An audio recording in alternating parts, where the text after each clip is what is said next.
Qu'en est-il aujourd'hui, Monsieur le Président? Je pense qu'il faut aller jusqu'au bout du processus, mais aussi faut-il aller jusqu'en profondeur du problème que nos deux pays héritent de la colonisation. Quand une partie du territoire rwandais s'est retrouvée au Congo, mais curieusement, les habitants de cette région peinent à recouvrer la nationalité congolaise à part entière.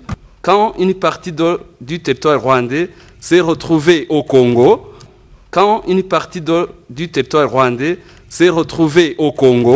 mais je me réjouis aujourd'hui que nous venons d'en connaître la deuxième raison principale de l'agression confirmée, avérée du Rwanda sur le territoire congolais. Il s'agit notamment, outre les richesses, mais nous venons d'apprendre, Monsieur le Président, officiellement, qu'il s'agit également de la terre, c'est-à-dire de balkaniser, de somaliser la République démocratique du Congo. Nous venons d'en avoir la confirmation aujourd'hui et nous en prenons acte. Quand une partie du territoire rwandais s'est retrouvée au Congo, mais curieusement, les habitants de cette région peinent à recouvrer la nationalité congolaise à part entière.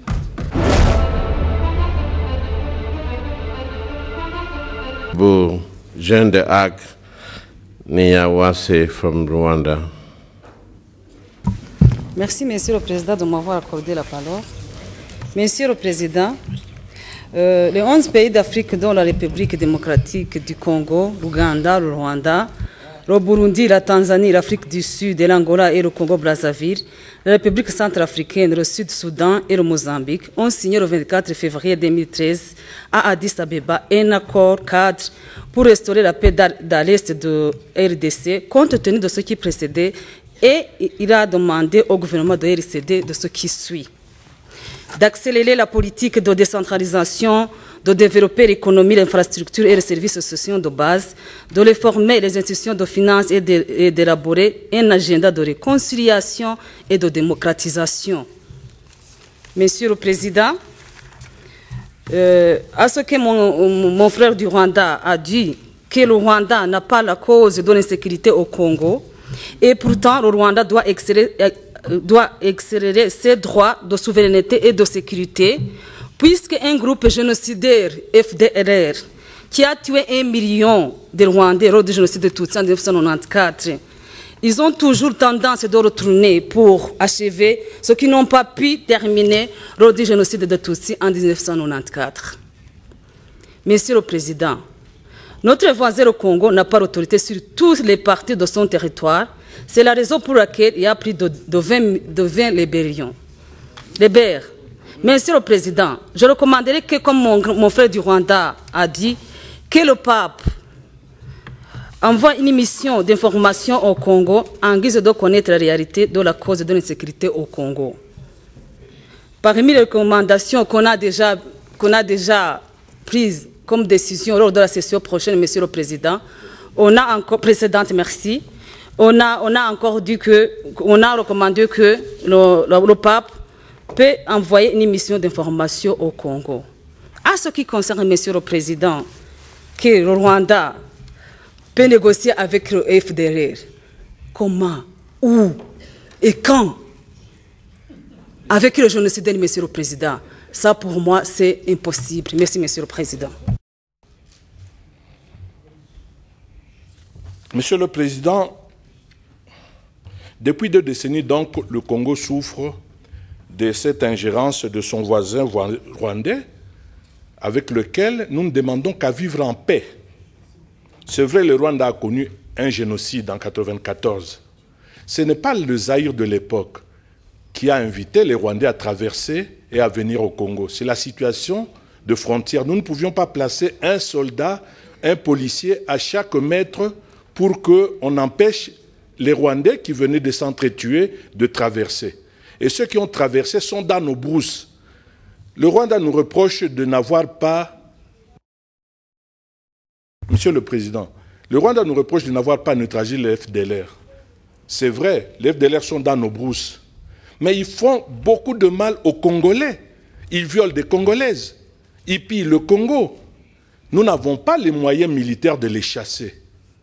Les Rwandais ont traversé à un certain moment avec l'aide de l'armée congolaise, on n'a pas réussi. Les Rwandais sont restés à l'est du pays de 1998 à 2001, de 1998, comme disent les Belges, en 2001. Mais ils n'ont pas chassé ni neutralisé les FDLR. Ils étaient là avec le RCD, mais comment nous demander, nous, aujourd'hui, alors qu'on n'a pas encore construit une armée véritablement efficace, de chasser ces FDLR? La solution serait peut-être de faire ce que nous faisons, ce que la communauté internationale nous demande de faire. La solution serait que le Rwanda négocie avec ses rebelles, comme nous négocions avec nos rebelles. Le Rwanda ne veut pas négocier avec les rebelles FDLR parce qu'ils ont tué. Mais nous négocions avec les M23 qui ont tué, qui tuent, qui violent, qui détruisent notre pays, qui détruisent notre environnement. Monsieur le Président, le Rwanda a entretenu le RCD, c'est une rébellion. Le CNDP, une rébellion. Mutebusi, une rébellion. Aujourd'hui, le M23, une autre rébellion. Demain peut-être, le M24, le M25, le M26. Nous ne cherchons qu'à vivre en paix avec le Rwanda. La communauté internationale a sa part de responsabilité. Elle exige à la RDC de négocier avec ses rébellions. Mais ne demande pas au Rwanda de négocier avec ses rebelles. Or, la seule solution pour nous, c'est que le Rwanda négocie avec ses rebelles, nous négocions avec les nôtres. C'est vrai, nous sommes depuis 10 mois à Kampala, ça ne marche pas. Mais le Congo a montré sa bonne foi. Il a envoyé une délégation pour négocier avec ses rebelles. Les rebelles congolais ne sont pas plus sains, ils tuent comme les FDLR tuent. On a entendu, au cours de l'exposition, tout à l'heure du président, qu'il y a eu concertation nationale. J'ai pris part à ces concertations nationales. Comme un opposant, je ne suis pas du système. Les gens ont parlé librement. Et on a fait des propositions, à peu près 626 propositions, pour qu'on retrouve la cohésion nationale. Et ce n'était pas de la complaisance. Le président Kabila a fait un discours qui s'est déroulé, qu'il a prononcé pendant que nous étions ici. Il a pris l'engagement de respecter ce que les concertateurs ont dit. Le M23, Monsieur le Président, sans le soutien du Rwanda et de la communauté internationale, ne peut en aucun cas faire face aux militaires du Congo et encore plus aux MONUSCO. Alors, Monsieur le Président, arrêtons-nous de contourner la vérité pour finir avec cette guerre du Congo. Il faut qu'on passe par le Rwanda, qui est la source de cette guerre. Il faut qu'on arrête de dialoguer sur le terrain politique et qu'on arrive sur le terrain de la vérité et de la justice. Car si la communauté internationale et l'ensemble de l'Afrique condamnent le Rwanda, je pense que cette guerre est déjà et depuis longtemps arrêtée. Alors, Monsieur le Président, prenons une résolution forte au niveau du pape pour condamner le Rwanda. Merci, Monsieur le Président.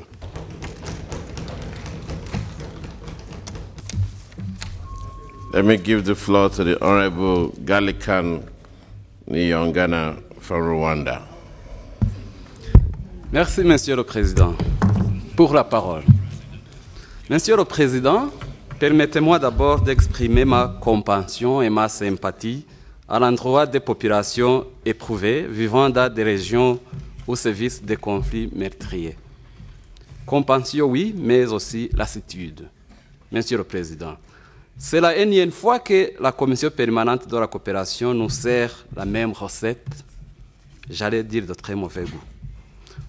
Prenons le cas du Rwanda, du conflit à l'est du Congo où le Rwanda est cité. Cette région constitue depuis longtemps la terre fertile de l'insécurité où viennent s'engouffrer plusieurs groupes armés dont les FDLR, ceux-là même qui ont commis le génocide contre les Tutsis au Rwanda et propagent encore l'idéologie du génocide dans toute la région et ne cessent de déstabiliser le Rwanda.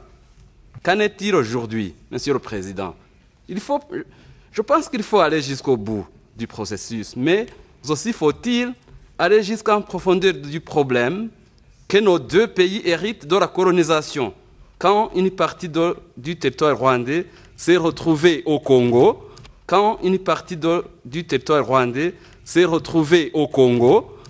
quand une partie du territoire rwandais s'est retrouvée au Congo, mais curieusement, les habitants de cette région peinent à recouvrir la nationalité congolaise à part entière. Monsieur le Président, je vous remercie pour la parole et je joins ma voix à celle de mes prédécesseurs qui ont exprimé toute leur reconnaissance à la Commission qui a présenté un travail de qualité. Monsieur le Président, je vais être très bref, en dépit du fait que cette question, particulièrement de la RDC, soulève de la passion en moi, puisqu'il s'agit de mon pays. Et en ce qui concerne les causes et les origines qu'avait évoquées tout à l'heure mon collègue du Niger, mais je me réjouis aujourd'hui que nous venons d'en connaître la deuxième raison principale de l'agression confirmée, avérée du Rwanda sur le territoire congolais. Il s'agit notamment, outre les richesses, mais nous venons d'apprendre, Monsieur le Président, officiellement qu'il s'agit également de la terre, c'est-à-dire de balkaniser, de somaliser la République démocratique du Congo. Nous venons d'en avoir la confirmation aujourd'hui et nous en prenons acte. Solution, Monsieur le Président. Excusez-moi, c'est très important, Monsieur le Président. Il y a 3 pistes. Il y a la piste diplomatique et encore que dans la piste diplomatique, il y a la diplomatie classique et la diplomatie parlementaire. Nous sommes parlementaires ici. Et j'ai l'impression que nous nous retrouvons dans un prétoire où les uns accusent, où les autres se défendent. Or, il ne s'agit pas de cela, Monsieur le Président. Il s'agit tout simplement de dire la vérité, car la vérité nous affranchit et nous libère. La deuxième piste, c'est la piste politique. Et là, Monsieur le Président, autant de sommets qu'il y en a eu, la bonne foi ou la mauvaise foi est établie d'un côté comme de l'autre. Nous le savons. Et la troisième et dernière piste, Monsieur le Président, c'est la piste militaire. Le Congo ne se laissera plus faire. Le Congo ne se laissera plus faire. Et au moment où nous parlons, les événements sont en train de nous donner raison sur le terrain. Enfin, Monsieur le Président, je voudrais conclure que le pape doit désormais prendre ses responsabilités. Il serait bon que le pape revienne et s'investisse. Je suis au pape membre de la commission des règlements, privilèges et discipline. Il faudra que nous revenions à nos attributions et nos pouvoirs. Je sais que le combat, c'est de recouvrer tous ces pouvoirs. Nous devons y arriver, Monsieur le Président. Enfin, je voudrais terminer par un proverbe. Je voudrais clôturer par un proverbe.